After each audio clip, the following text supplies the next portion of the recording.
If refinancing falls through after a divorce settlement is signed, the entire agreement can unravel.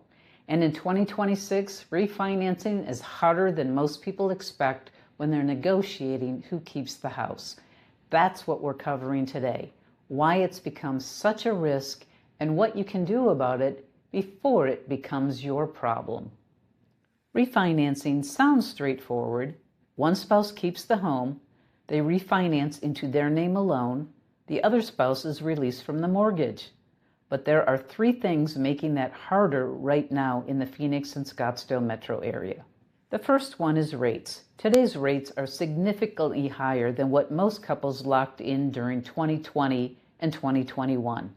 The spouse keeping the home isn't just taking on the mortgage, they're often taking on a much higher monthly payment than what existed during the marriage. That changes whether they can qualify at all. The second is income. During a divorce, income can look very different on paper.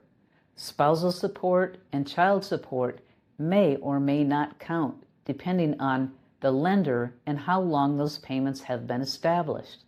A self-employed spouse may face additional scrutiny.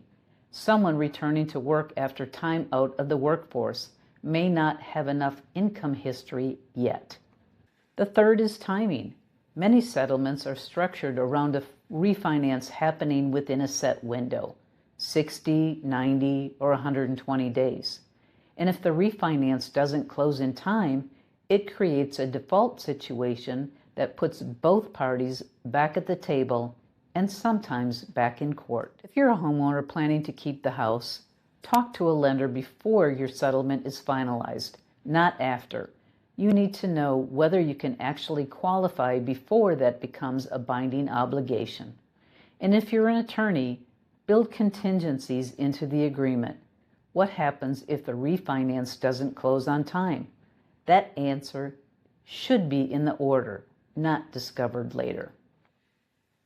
Refinancing in a divorce isn't just a financial step, it's a legal risk if it isn't planned for correctly. The time to find out whether it's feasible is before the ink is dry on the settlement, not after. If you're navigating this situation, let's talk before it becomes a problem.